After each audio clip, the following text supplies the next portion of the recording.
Si tuviese otra oportunidad de creerle a Dios o al doctor, ¿cómo lo harías?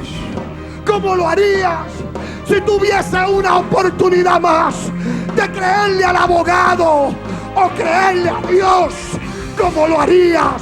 Si tuviese una oportunidad más de creerle al psicólogo o a Dios, ¿cómo lo harías? Oh, yo quiero decirte que hoy se te está abriendo la tela y te están diciendo, I'm gonna give you one more chance. Te voy a dar una oportunidad más. My father, known as Pastor David, to his daddy, one of the best guys in my life, just a family man. He's known to others for his preaching style, his outgoing, his humor, loved by so many people. My father is my friend, advisor, counselor. He's my hero. He's known for his humor and inability to sit still. My father-in-law. In my heart, I love him like a dad. He's a man of God, my pastor. He's loved by the congregation, outgoing, doesn't stay still. He's an inspiration to all of us. Just don't play with his hobby. David was first a friend of mine, and I had the blessing to be his son-in-law, and he's been a great person, a great family man, very outgoing, always talking about motorcycles. I remember receiving a phone call exactly 5:47 in the morning on January 25th, 2012, from an unknown caller. Hesitant to answer the call because I didn't recognize the number. I decided, let me just answer it anyway because nobody usually calls me at that time. As I answered the call and said hello, I hear my mother-in-law, which in my heart, she's mom to me, say, Jessica, I'm in the hospital. And I immediately said, what? I mean, hospital, what happened? And she said, Papi was in a motorcycle accident. At that moment, it was like, oh my gosh, now, I mean, is he okay? She said, yeah, he's okay. However, you and Daddy need to get over here. We'll have somebody stay with the kids. Right there, I knew there's got to be something wrong because my mother-in-law, she's very, she wouldn't have said that. She would have said, I got this, he's okay, don't worry about it, come later when you guys can. But her first response was, come to the hospital. Just come, you guys need to be here. So when I first received the call, January 25th, I'll never forget the day. The life changed for me. I remember I was taking a shower. I remember hearing the phone ring. It must have been almost 6 o'clock in the morning. And my wife picks up the call. And all I hear her saying is, what? And while I'm in the shower, I'm just wondering, what is she talking about? Getting a call at 6 o'clock in the morning is something's wrong. So I can hear her saying, what? And now I'm just starting to get worried. So she goes in there, shower, and tells me, baby, your father's been in an accident. Did not know what to do. Everything's gonna be okay, it's just a small accident. You're gonna rush to the hospital and everything's gonna be fine. Nothing's changed. The only thing that I have learned from my head, nothing has changed. It's about 6 o'clock in the morning on January 25th, 2012 when I received a phone call. It was my uncle Edwin asked me to open the door that he was outside. He came in and told me that my father had been in an accident and that we should go to the hospital. I immediately panicked and thought the worst. I know my mom and I know that she did not call unless it was extremely serious. So at the moment, I thought the worst, and he said, let's take it step by step and let's just get to the hospital. So I get to the hospital. Remember when I got to the hospital, I was met by Pastor Sammy. He put his arm around me and told me, hey, everything's okay. Your mom's in the back. Your father got into a motorcycle accident. But the doctors say can't find anything wrong. There's no broken bones yet. He is unconscious. So I'm still thinking everything's gonna be okay. You know? It's not something that can happen to us. Not something that can happen to my dad. So I remember going into the room. See my father. He's got all these bandages on his head. He's got a tube going down his throat. I couldn't believe what I saw. And so my mom is standing next to him, and she's like, he's gonna be okay. He's gonna be okay. And I wanted to believe that so bad. I remember actually standing by there, and I just started getting dizzy. I think I told my wife, I think I'm gonna pass out. Something I've never done, pass out. So they sat me down. The only thing I can think is, this can't be happening. I would just go to my dad and say, Bob, come on, wake up, I need you to open your eyes. And my mom said, doctor said he's gonna be fine. It's just gonna be a couple hours before he opens his eyes. Everything's gonna be fine. But you know, you can tell when they're saying the truth, but there's more to it. And so I know my mom was, I knew she was worried. I knew she was worried. But she's just the way she is, just a strong person, and she tried to portray that to her kids, and just appreciate that. When I first got to the hospital, I was with David. It was something that, I mean, it's hard for me to even, say this now, but my mother-in-law was very, she knew, all she kept reassuring us was that he's gonna be okay. He's gonna be okay. Although, me personally, I didn't think he was gonna be okay because of the condition that we saw him with all those wires and just the way he looked. I mean, usually you hear a motorcycle accident and you think the worst. I mean, she was very hopeful. She knew that he was going to be okay. She knew that God had too many promises for him to just take him like that. She was very, her face, gosh. I remember a few times saying, wow, I want my faith to be just like hers, because she just reassured us. She was there to reassure us, to let us know he's going to be okay, he's going to be okay. Although things didn't look like they were going to be okay, she knew that they were okay. She never broke, she never, in front of us, never broke down or never let us feel that that's it, it's done. She was the positive one. She was the one keeping us together, letting us know, and for that we're really thankful for that.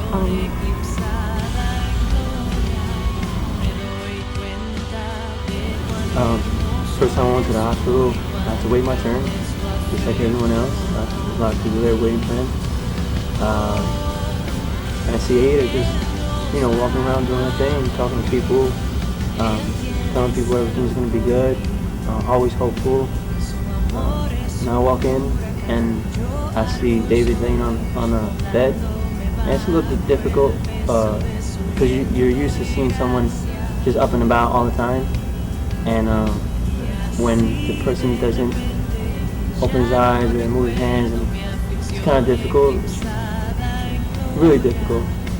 But within all of it, there was always, Ada was always saying, he's gonna get better. She was just waiting. She was a little worried, but it was a constant. She knew.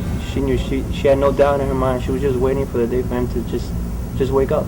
She just had that hope, that solid hope that if there was nothing else was going to happen, but he was going to wake up. When we arrived at the hospital, kind of walking pretty fast, I just wanted to hurry up and see him. And as I'm walking down the hall, my brother had just left the room and was walking towards me, and he was crying and wiping his face. So I said, okay, this is bad. When I get into the room, I saw him, I think I was just in shock that was actually my father laying down in that bed. My mother just kept repeating, he's going to be okay. He doesn't have any broken bones, he doesn't have any severe injuries, everything's going to be okay, and we just needed to wait. The doctor said that he would be up in a few hours. And so we waited hours and days, and we just kept reassuring ourselves that he was going to be okay. We would tell one another, he's going to be okay. I remember telling my mom, there's too many promises, too many things he has yet to do. He's going to come out of this. And my mom would just reassure us and tell us, I don't know what the purpose is, but I know that God has a plan and purpose, and it will be fulfilled. So we waited again and kept waiting. Doctors would come and say, he should be up within the next 8 hours. 8 hours pass, he doesn't wake up. He should be up the next day. Next day passes, and nothing. 5 days pass, still doesn't open his eyes. So now it's coming to the point where you start questioning yourself, start questioning God. Why? But why? All this time we're questioning ourselves and questioning God. I can just see my mom still hopeful. I'm saying, how does she do it? I know she's trying for us. God, when 10 days pass and still nothing. 16 days go by. I remember being by his side, shaking him. Wow, you gotta open your eyes. Open your eyes. Your kids are here. Granddaughter's here. Open your eyes. Come on, Pop, just open your eyes. I know you can do it. I remember saying the doctors say there's nothing wrong with you. There's absolutely nothing wrong with you. Can't find anything. All we're waiting for is for you to open your eyes so we can go.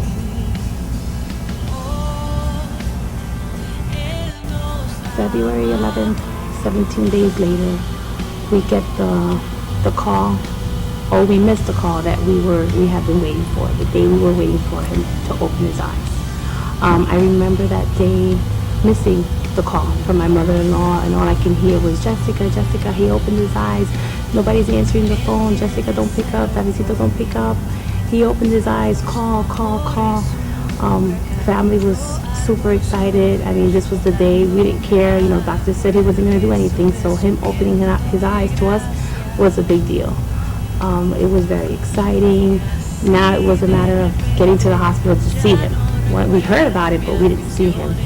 I remember just wanting to be the one to be there to see him, and now it was more the waiting game, because although he was opening his eyes, it wasn't that he was opening them all the time or he was wide awake. It was, you had to catch him opening his eyes. So at this point, it was just waiting to see who was going to be the lucky one. And I recall myself being there, and it must have been late at night, and I just happened to glance over at him, and he opened his eyes. But as soon as I got up to see him, he closed them. But just for us, you know, being able to see him opening his eyes to us meant the world. So he opened his eyes. The day we've all been waiting for. 17 days. But we've got a long way to go. Still not talking, not walking. My mom is there, still hopeful. Hopeful more now than ever. So excited that he opened his eyes, and telling everyone in the family he opened his eyes. That's the first thing she says now when everybody walks in. He opened his eyes. He opened his eyes.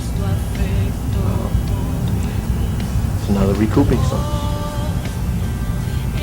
My mom, every day in the hospital, is giving him massages on his legs, massages on his arms, shaving him. I remember walking in one day, and my mom and Pastor Sam were shaving his face. Doctors come in, and now they want to talk about the recouping process and what has to be done. And you have to do this to his arms, make sure that his muscles are active.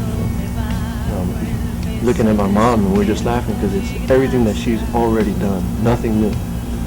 So did we wait for the doctors? Absolutely not. I think it was one of the things that helped the recuperation process. I was really excited when I heard that he opened his eyes. I came in and me and my wife are hanging out in the room, and he's looking around. I think he recognized me as well. So I remember Ada coming in, and it's not supposed to be funny, but it was a bit funny. She came in and shaved his face and his head because she didn't want him to look scruffy for when the doctors would come in or when some therapists would come in, so he looked nice and clean. Sleepless nights. I want to start out with saying that throughout this whole process, my mother-in-law never left the hospital. I mean, she was not going anywhere. We would bring her clothes so she could shower at the hospital. She would we would drive her home for a second. And I mean, it was a 1, 2, 3, come right back. Obviously, we wanted life to stop because, you know, we were trying to go to work, but it's hard to go to work and think about, okay, he's in the hospital, is he going to make it, or are we going to get that phone call, what's going to happen? So we spent most of the time, going back to the hospital, lunch breaks, go to the hospital, after work, go to the hospital. Our life became the hospital. Our kids, we spent hours, days, weeks, months at the hospital, but it wasn't something that we felt, I have to go. It was something we wanted to do. We wanted to do it. You know, it got us closer together. We helped each other out with the kids. I recall on weekends, for example, we'd take weekends and one would sleep over, the other one would go the next day, the other one would stay with the kids. On Sundays, my mother-in-law never wanted to miss a service. You know, sometimes we go through things and we just say, well, we're not going to church today, but no, she wanted to go to church. The accident was January 25th, which was 3 days later was Sunday. And she came to church, and we'd stay, and I'd stay at the hospital with him, and while she was in church, I'd show him the video of the church and wake him up, open your eyes, open your eyes, open your eyes, and I'd get his attention to open his eyes. There was a lot of sleepless nights though. We would stay on the weekends so that she can sleep because she never left the hospital. She was not leaving. She didn't care what we said. We'd watch to make sure that she ate, that she had everything, because we had one down, we couldn't have them both down. And we needed to be there for her and let her know, you know, we're here with you, we got this, we're going through this together. I remember telling her, I'm taking over, that's it. And now he was more waking up and he was doing things and he wanted to. He liked to sleep through the day and wake up at night. So I would put my recliner chair right next to him, and every time he wanted to get his hands up or he wanted to do an exercise, I was there. Anything that needed to be done with him, I was there doing it so that she could sleep. I remember her waking up and saying, Jessica, thank God that I was able to sleep now, because now it had been weeks that she had not been able to sleep 2-3 hours straight. But, you know, hand in hand, me, David, Jessica, we stood there by his side whenever we could stay there and help him out and do for him. And that's how we did it. I remember all of us in the room asking him to do, you know, different things, and he'd say, Dad, just give us a thumbs up, Dad, give us a thumbs up. And, you know, the reaction of everyone's face and how excited they were when he just gave us a thumbs up. I remember the day that his feet first touched the floor. We had put him in a recliner, and my mom was placing his feet on the floor and said, look, babe, you're touching the floor. You did it. You're touching the floor. It feels good, right? She was so excited, and everyone was clapping. And it was a huge deal that his feet had finally touched the floor for the first time. Now we're at him starting to give us little baby steps. It was little walking, but to us, God, it meant the world.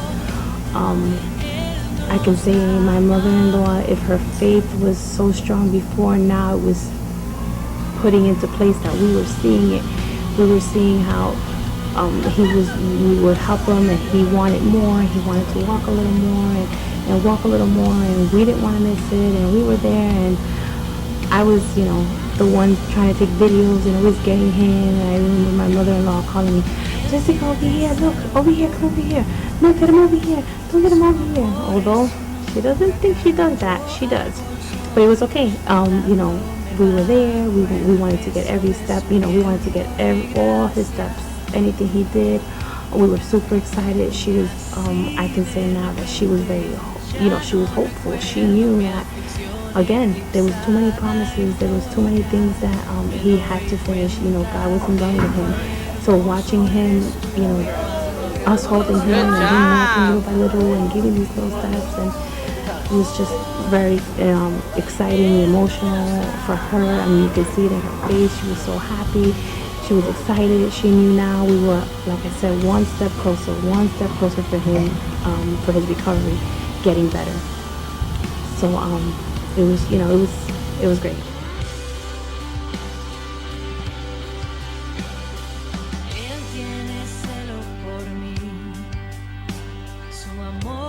So we got him touching the floor. Something the doctor said he would never do again. He wouldn't talk again, wouldn't walk again, and here we are, putting his feet on the floor for the first time. So now we take it a step further. We're saying we're going to make him walk. So we lift him up. So Pastor Sam and I lift him up, and we're taking step by step. Say, come on, Pa, you can do it. Take one step, Pa, come on, you can do it. And I remember just picking him up. He couldn't stand up on his own, but he would hold on to us, and you could feel him holding on to us. And he'd still be a little hunched over. I remember telling him, Pa, you gotta straighten up. You want to walk, you gotta put your head up. Put your head up, Pa, put your head up. I remember grabbing his head and trying to push it back so he can stand up straight and try to make it easier for him. So every day we saw an improvement. Take a couple steps here and there. We had to have the chair behind him. He was still weak. So you take a couple steps and sit down. Take a couple steps and sit down. Every time we take more steps than the last time. There was one time we cleared the room, and I remember walking him actually around the room. So those were exciting times. And, those are the times we were looking forward to. And it goes back to my mom's faith. Here she is in the beginning of the process saying, he's going to walk again. God has a purpose for him. God has a purpose for us. And this is part of the plan. And yeah, of course, as Christians, you should have that faith. But I can't say I always had that faith. I was probably one of the weaker ones and kept saying, God, but why? But why? But just looking at my mom, remembering my mom's words, saying he's going to walk again, is what brought my faith up. And now we're going into rehab. We move him into the rehab, which was another miracle of his own, just getting him in there. So we're getting him to rehab. And first day he's in the rehab and we're playing dominoes.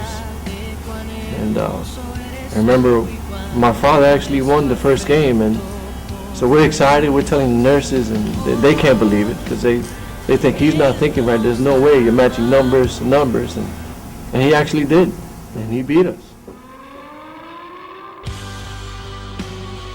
I walk out into the patio, and they was sitting at the table, and someone had brought some soup for him.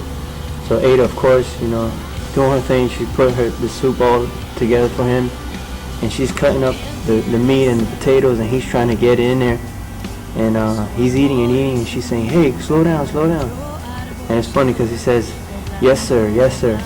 He's talking about how she was a little bit worse than the corrections officer. So now we're in March. He's in rehab. We have a discharge date. He started to get some visitation. My mother's birthday was coming up, and we were trying to ploy something and how we can surprise her with him. Right. Well, what we were actually thinking of doing is we wanted to sneak him out. We didn't know if they were going to give us the date to let him out. and it was her birthday, and how better can it have been if we would have snuck him out and surprised her as she walked in. So Pastor Sammy, I have to say, he was going to help. We were all in on this, but we didn't have to go that way because they did approve it. The nurse, the actual doctor had came out, and she had said they were going to give him Sunday, right? They were going to give him Sunday, and then I kind of snuck out, sometimes I do that. I snuck out, and I spoke to her and said, can we take him Saturday because it's her birthday, and it would mean so much to her to have him home for her birthday, and we were able to do that. And we went to the Olive Garden, all of us, and he enjoyed his food. We sure did. So he's discharged. Remember how excited the whole family was just knowing that he was going to go home. We couldn't wait for that day to come. The longest 3 months I've ever gone through. I probably speak for everyone else when I say that. Yes. So he's back at home, but the therapy doesn't stop there. My mom and I remember Pastor Sam come every morning to give my father the same exercises, probably even more than he was receiving at the hospital. They even threw him in the pool. Yes, they did. We're talking March, and that water was cold. And I think they might have traumatized him for a little bit. So he's home, and we're all talking about the next day he's going to be at church, and we're just excited. So that Sunday comes.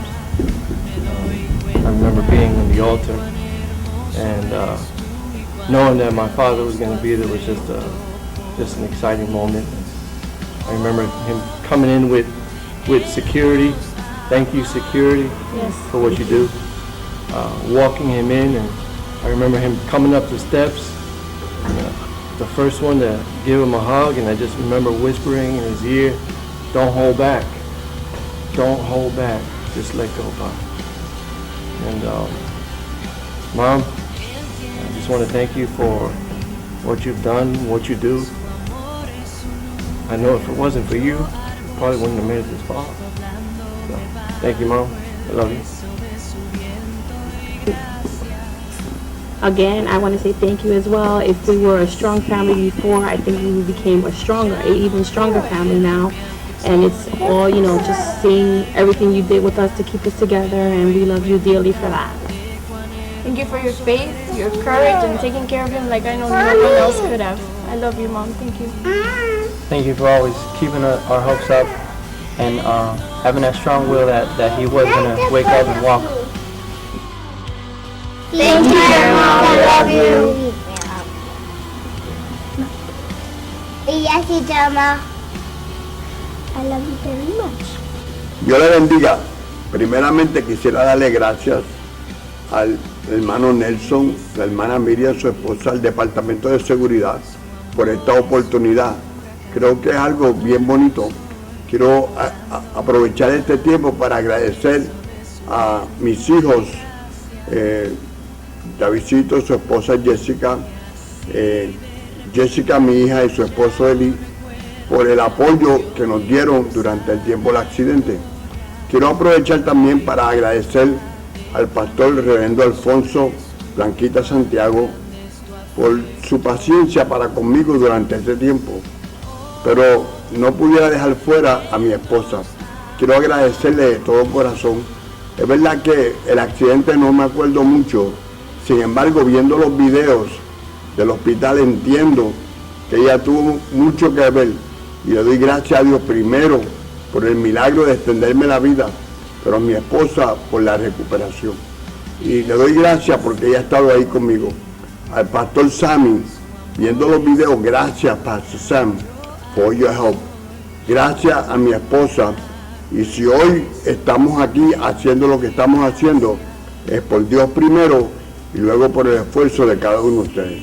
Gracias, muchas gracias. Si antes quería a mi esposa, ahora la quiero más. Dios le bendiga. Me doy cuenta de cuán hermoso eres tú y cuán grande es tu afecto por mí.